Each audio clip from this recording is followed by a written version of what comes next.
And for now, let's cut across to Keir Starmer, who's addressing a press conference. And we must bring that same urgency to everything now, starting, appropriately enough, with Scunthorpe. Because steel is the ultimate sovereign capability. Strong nations in a world like this need to make steel. That's why we're backing steel in Port Talbot and across the UK. But in Scunthorpe, we've been negotiating with the current owner, and a commercial sale has not been possible. And now a public interest test could be met. So I can announce that legislation will be brought forward this week to give the government powers, subject to that public interest test, to take full national ownership of British steel.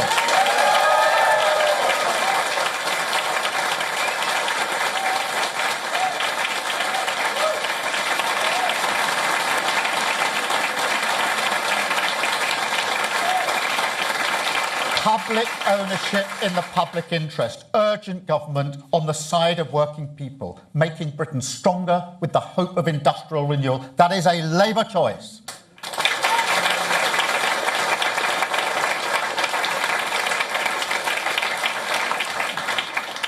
Second example, Europe.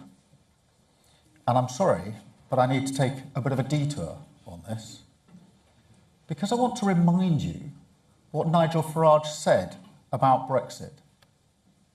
He said it would make us richer. Wrong. It made us poorer. He said it would reduce migration. Wrong. Migration went through the roof.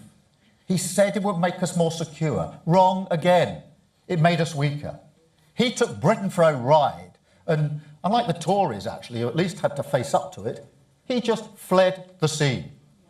And now he'll talk about almost anything other than the consequences of the one policy he actually delivered. Because he's not just a grifter, he is a chancer.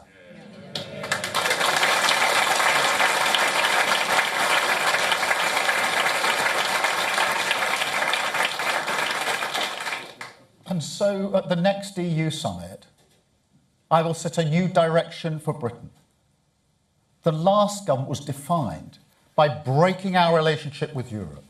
This Labour government will be defined by rebuilding our relationship with Europe, by putting Britain at the heart of Europe, so that we are stronger on the economy, stronger on trade, stronger on defence, you name it. Because standing shoulder to shoulder with the countries that most share our interests, our values, and our enemies, that is the right choice for Britain. That is the Labour choice.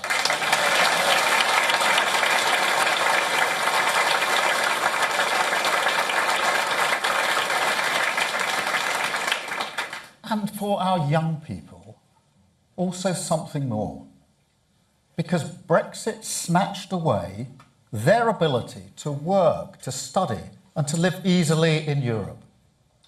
That's why I'm proud we restored the Erasmus scheme. But I want to go further. I want to make a better offer for our young people. Restore that hope, that freedom, that sense of possibility. And so I want an ambitious youth experience scheme to be at the heart of our new arrangement with the EU, so that our young people can work and study and live in Europe, a symbol of a stronger relationship and a fairer future with our closest allies. That is the Labour choice.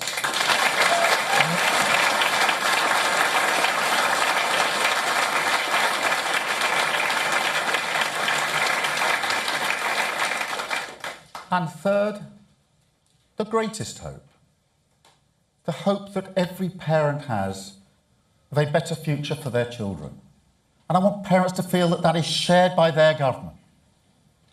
Now, my parent, don't worry, I'm not going there. But they didn't have a lot of money. And my mum was seriously ill for almost all of her life. But when they were in their later years, reflecting on what gave their life meaning, I could see that, as well as their hope in us, their kids, what comforted them was the idea that they had contributed to a Britain that was getting better for young people, that kids now had a better opportunity than they did. And so I have always been driven by the idea that every child should go as far as their talent or effort takes them. It's a beautiful idea, shared widely across this country. We tell ourselves stories about it, don't we? Stories, not unlike mine, about the working class kids who do make it. And I don't blame people for telling those stories. It's important to tell those stories. But it's not everyone, is it? So when I say every child should have the opportunity to go as far as their talent or effort takes them, I mean every child. I mean the kids who are growing up in poverty, the kids who have special educational needs, the kids who can't get a job, and the kids who are ignored, frankly, because society often only puts those who go to university on a pedestal. We don't really see anything else as success. And that is wrong, deeply wrong. So we will go much further on our investment in apprenticeships, in technical excellence colleges, in special educational needs. We will make sure that every young person struggling to find a job will get a guaranteed offer of a job, training or work placement. And